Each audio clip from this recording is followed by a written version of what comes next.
She pulled a gun on me before she even asked my name.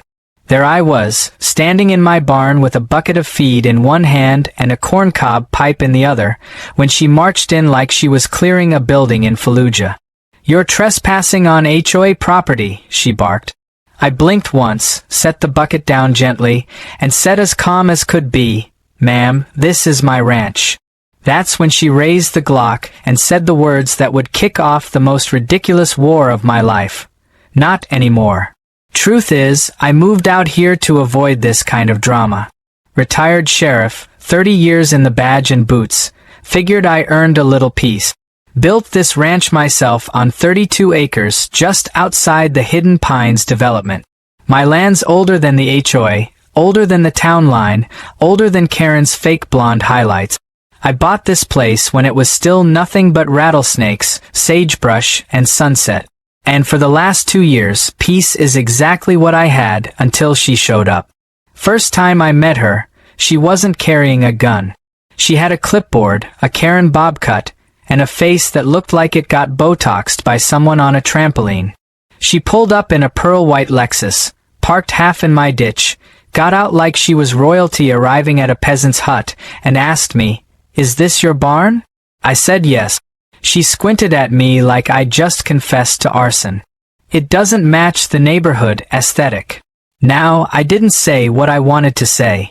I didn't mention that my nearest neighbor was half a mile off and her neighborhood was full of overpriced cookie-cutter houses designed by someone who'd never seen a tree. I just looked her dead in the eyes and said, "Ma'am, this is not your neighborhood." She didn't like that.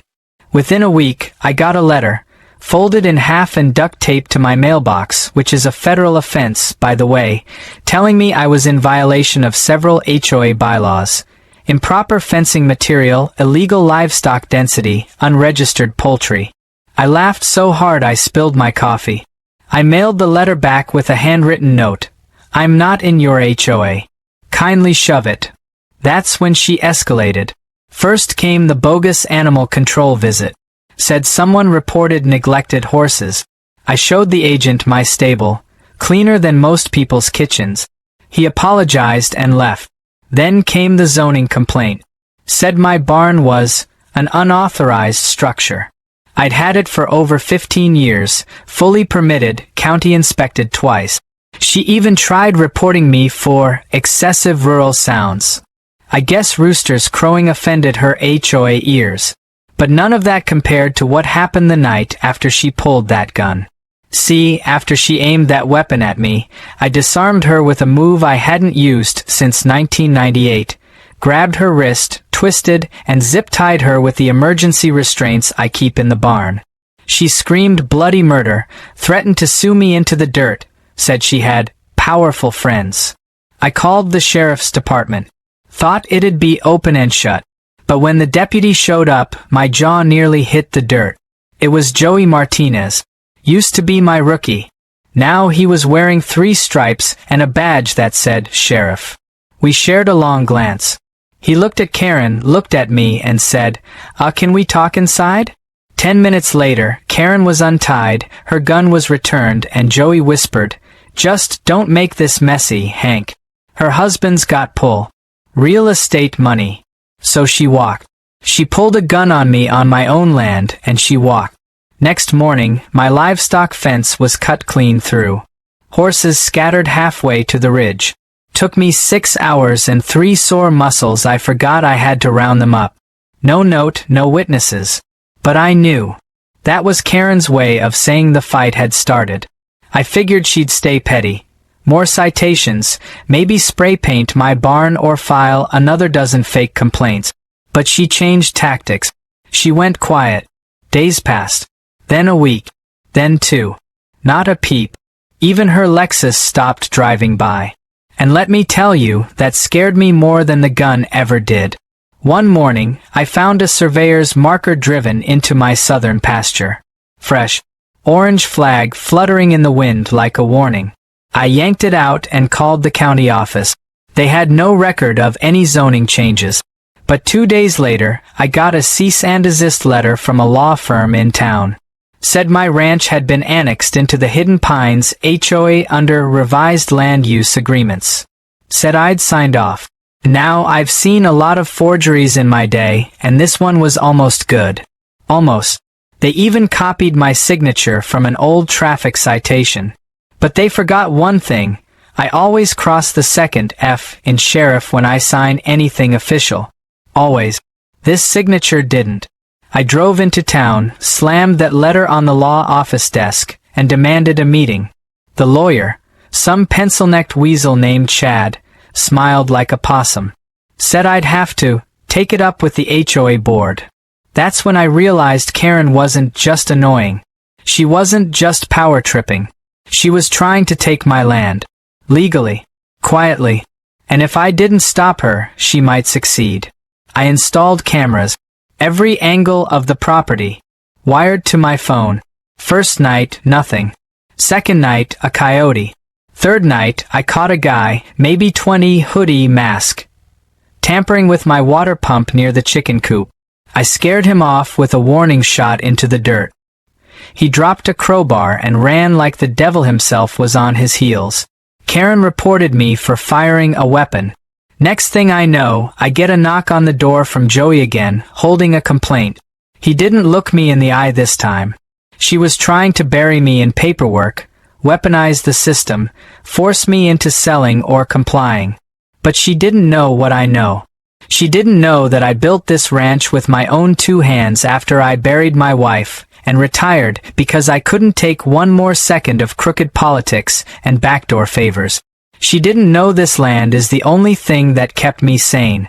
That I had no kids, no family, just this dirt and sky and the ghosts that came with both. And she sure as hell didn't know I used to put people like her in cuffs before breakfast. So I poured myself a drink, sat on my porch, and watched the sun set behind my barn. War was coming. She started it. But I was going to finish it. The second time she pulled a gun on me, she aimed it at my dog. It was just after sunset, and Duke, my old blue heeler, was trotting toward the barn like he did every evening when he heard something out of place. That dog's got better instincts than most men I ever trained, and I knew something was off the moment his ears perked.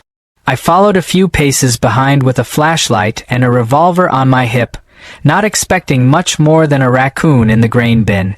What I wasn't expecting was Karen, crouched behind a hay bale, gun in hand, and her eyes wide like she was the star of her own action movie. When Duke let out a low growl, she stepped out and pointed the weapon right between his eyes. I reacted faster than thought. Old habits. I grabbed her wrist, twisted the gun away, and pinned her against the barn wall. She screamed, not from pain but indignation, like I'd just insulted her salad at brunch. Duke stood by, teeth bared, but didn't move. He knew I had it handled. "What the hell are you doing on my land?" I growled. She had the nerve to say she was inspecting for violations. I laughed once hard and bitter. "You're not an inspector. You're trespassing. With a firearm." She spit back. "You're in HOA jurisdiction now." I was so stunned, I loosened my grip for half a second, and she shoved me backward, grabbed the gun, and ran off into the dark like a lunatic in yoga pants and pearls. I didn't sleep that night. I kept a chair on the porch, shotgun across my knees, and Duke curled at my feet. My land didn't feel like mine anymore. It felt like enemy territory. I wasn't scared. I was mad. Mad that the world let people like her get power. Mad that no one seemed to care she was pushing around a man who'd spent 3 decades serving this county. But mostly I was mad at myself for letting it get this far. The next morning, I went to town to file a report. Not that I expected it to go anywhere. Joey met me at the front desk, his face tight and apologetic. "Hank," he said, "I believe you. I do. But unless she actually fires the thing or someone else sees her, there's not much we can do. Her husband's still got friends in the county office." I stared at him for a long time, then just said, "This is how it starts, Joey. Good men doing nothing." He didn't argue. He just turned and walked away. Back at the ranch, things got worse. A certified letter was waiting in my mailbox when I returned. This one was thicker, official-looking. Inside was a cease and desist, again, only this time it came with a threat of eminent domain. Said the Hidden Pines HOA had voted to acquire my land under expanded community development plans. Said I was uncooperative and unfit to manage property under their jurisdiction. Said my presence was destabilizing. The letter was signed by 5 board members. I only recognized 2 names. Karen's and someone named Doug Wendell, a guy who once got fined for building a patio without a permit and now walked around like he was a city planner. That was the moment it hit me. This wasn't just a petty feud anymore. This was a coordinated effort to take what I had. And if they were willing to forge documents and pull guns, what else were they hiding? I decided to find out. I started with the HOA's public filings. It wasn't hard. I still had contacts in City Record. Took me half a day to dig through their meeting minutes and building permit. Something didn't smell right. They'd pushed through a zoning reclassification last month, but the signatures approving it didn't match the names I knew. I pulled the original documents and saw it. Someone had been falsifying vote, rubber stamping changes without proper authorization. And there was a lot of money moving around. Renovation funds, special assessment, developer incentives, all approved by the board. I dug deeper. Next came the bank statements. I had to be careful. Had to call in a favor from an old friend at the state auditor's office. He owed me one. 2 days later, he sent me a secure envelope with a sticky note that read, "You didn't get this from me." Inside were transaction logs, HOA dues going into shell companies, contracts awarded to firms with no employees, payments routed through a small LLC that listed its primary address as a UPS store P.O. box in Albuquerque. And whose name was on that LLC? Franklin Goldstein, Karen's husband. It all clicked into place. The HOA wasn't just being petty. It was a front, a financial funnel. Karen wasn't some power-hungry suburbanite. She was laundering money through her own neighborhood, using the rules to bully residents, then skimming off the top when they complied. That's why she wanted my land. More space, more development, more money. And I was in the way. I printed everything. Files, emails, logs, map. I made 3 copies and locked them in 3 different places. Then I sent an anonymous packet to the local paper. Didn't expect much. Most reporters wouldn't touch this with a 10-foot pole, not with the Goldsteins' influence. But I had to try. That night, I sat on the porch again, same shotgun across my knees. I knew she'd make a move. I was right. Just past midnight, a vehicle pulled up with its lights off. I recognized the shape. A Toyota Tacoma, older model, spray-painted flat black. I grabbed my binoculars. Saw 2 figures step out. Hoodies. One carried a gas can, the other a crowbar. They crept toward my barn. I let them get within 20 feet before I flipped the floodlight on and pumped a shell into the chamber. The sound was unmistakable. Both figures froze. "Next step is lead," I shouted. They bolted. I didn't chase. Just stood there, breathing heavy, while Duke barked bloody murder beside me. I called Joey in the morning. Told him everything. He came out personally. Looked at the boot prints, the half-spilled gasoline, the cut wire on the gate. Took pictures. Wrote a report. I asked him, "You gonna arrest someone this time?" He didn't answer. Just said, "Be careful, Hank." Karen had declared war. And if she thought I was going to roll over, she clearly forgot what kind of man I used to be.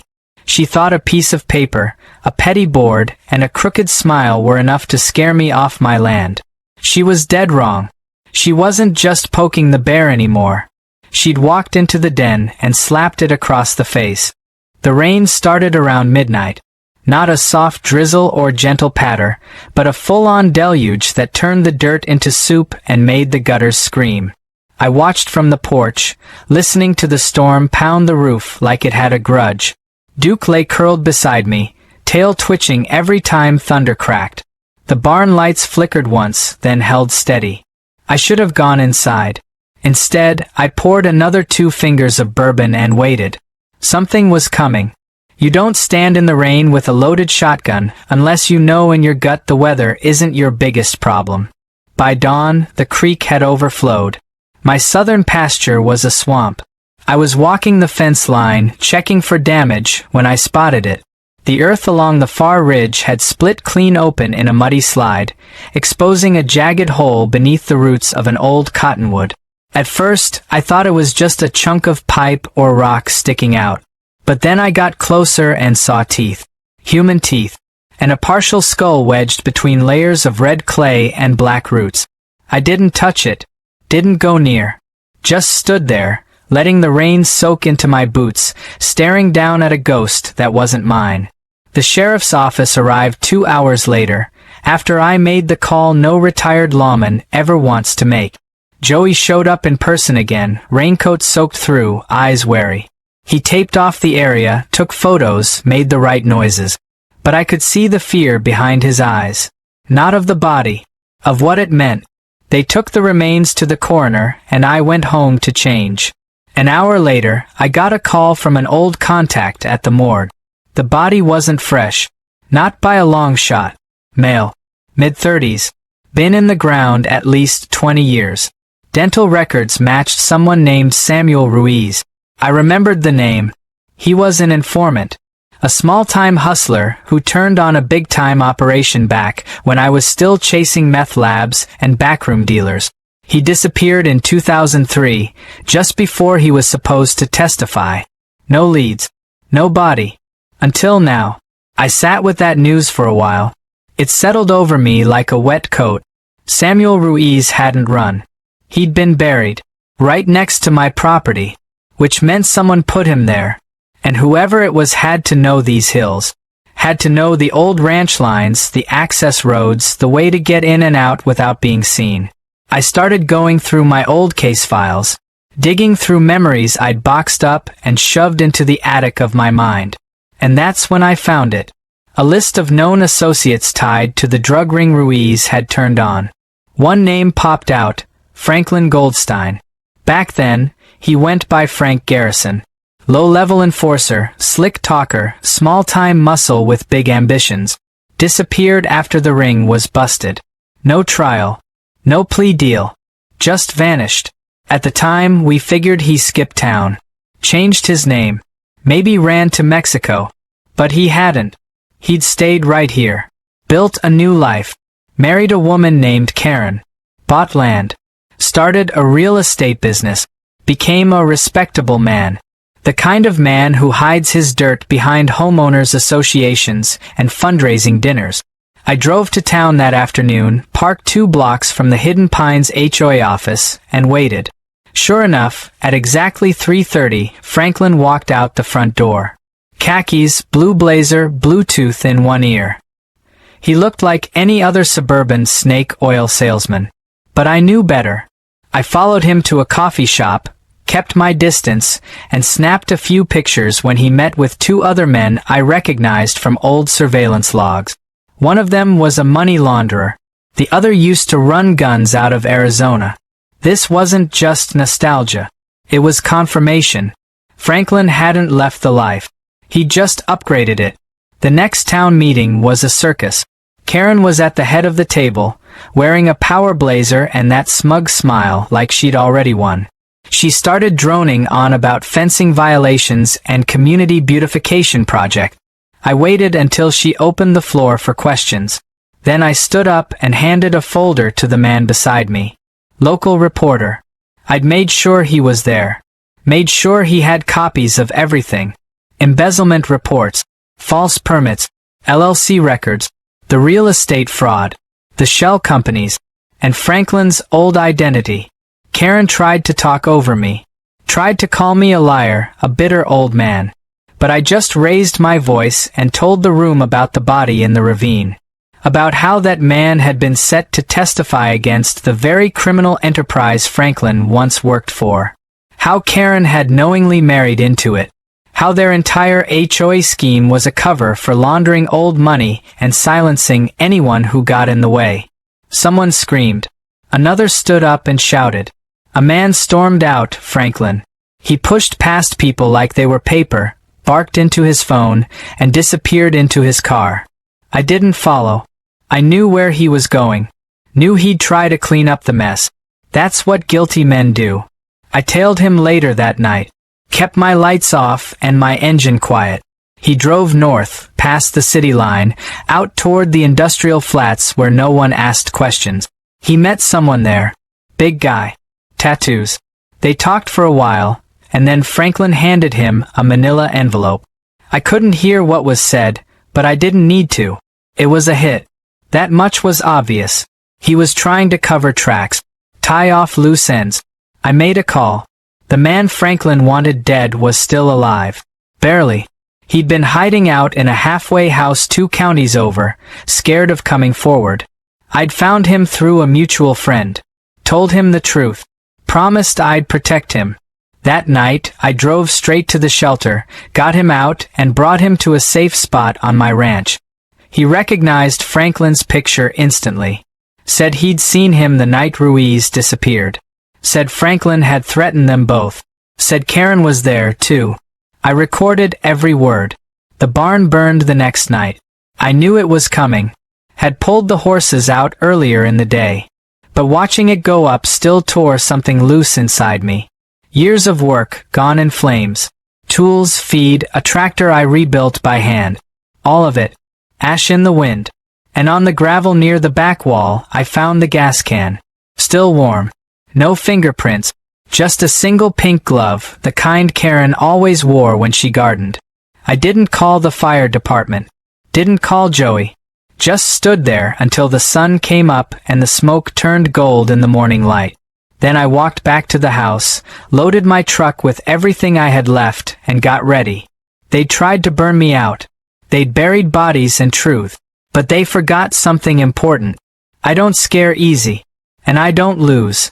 The sun rose over scorched earth and smoldering timber, casting long shadows across what used to be my barn.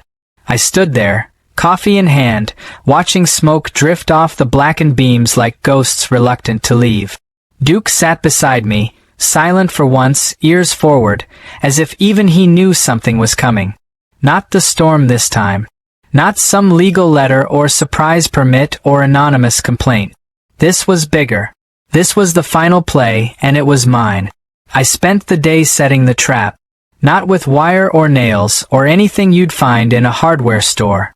No, I used leverage. I used truth. I used fear. Everything they'd tried to keep buried, I dug up and strung together like barbed wire, sharp and impossible to ignore. The statements from the witness they tried to silence. The financial records I'd traced to that shady LLC. The old photos of Franklin in places he swore he'd never been. And the cherry on top, the recorded confession from the man hiding on my land, finally ready to tell the truth after 20 years of silence. He named names. Described locations, even remembered the way Franklin laughed when they pushed Samuel Ruiz into that shallow grave, thinking the mudslide would cover the evidence forever. I called the local paper again. This time, they answered on the first ring. Seems someone on their board got a hold of the last folder I dropped. I gave them everything. Told them to run it all. Told them to name names. They hesitated for a second. Said it was dangerous. I told them it was already past that point. By the time I hung up, I knew the story would be out by morning. But I wasn't done. That evening, I parked my truck outside the town hall, right before the HOA's emergency meeting. Word had gotten around. Half the neighborhood was there already, standing in clumps, murmuring and side-eyeing each other like they'd just found out their neighbor was on a watch list. Karen stood by the podium, back straight, voice clipped, trying to maintain control. She called it all fake news. Said it was a smear campaign by a disgruntled ex-cop with a vendetta. That's when I walked in. The room got quiet the second the door shut behind me. I didn't speak at first. Just dropped a thick manila folder on the table and looked straight at Karen. "Read it," I said. She didn't. Just stared at me with that stretched face of hers, all denial and desperation, until one of the board members, Doug, the former patio criminal turned lapdog, opened the folder and started flipping through. His face drained of color fast. Then he looked at Karen and asked, "Is this real?" She didn't answer. That's when Franklin walked in. He was late, probably hoping to avoid the mess. He saw me and stopped in the doorway. I didn't flinch. Just looked him dead in the eye and said, "We need to talk." He turned to walk away, but I was already on him. Grabbed his arm, spun him around, and before he could make a move, a set of headlights lit up the room from outside. 2 black Suburbans rolled up in front of the town hall. Federal plates. FBI jackets stepped out, calm and coordinated. They'd been waiting for my call. I'd sent them everything the night before, just in case the paper got cold feet. They arrested Franklin on the spot. Money laundering. Fraud. Conspiracy. There was more to come, and he knew it. Karen backed into a corner, pleading, saying she didn't know. That she was just a housewife. That Franklin had done it all behind her back. But the room didn't buy it. Not when I played the recording. Her voice, clear as day, talking about silencing the witness. About taking care of me and my land. She tried to run. Made it to the parking lot before one of the agents stopped her. Hand on her shoulder, calm as Sunday church. She went down screaming, hair wild, heels snapping on the pavement like gunshots. It should have felt like a victory, but all I felt was tired. Tired and hollow and worn thin from carrying this fight for so long. But I wasn't done yet. Over the next few weeks, it all came crashing down. The HOA dissolved almost overnight. Residents found out they'd been overcharged, underinformed, and outright lied to. Franklin and Karen's assets were frozen. Half the neighborhood sued the other half. The town council opened an ethics investigation into several officials who'd looked the other way. And Joey? He showed up at my door with a 6-pack and an apology. "I should have done more," he said, eyes down. "You did what you could," I replied, and I meant it. Not everyone's built to fight the wolves. But I am. I rebuilt the barn myself. Took longer than it should have. My hands don't work like they used to, and my knees complain about every ladder. But there was something healing in it. Each nail I drove, each beam I raised, was another piece of peace I'd taken back. Duke supervised, of course. Never strayed more than 10 feet from me. I reckon he earned a badge of his own after all this. The chickens came back first. Then the horses. The pasture dried out, and the cottonwood by the ridge stood tall again, as if defying the ghosts beneath it. I planted a tree beside it. Nothing fancy, just a small oak. For Samuel Ruiz. For truth buried too long. For all the men who never got justice. People started waving at me again. Stopping to talk. Offering help.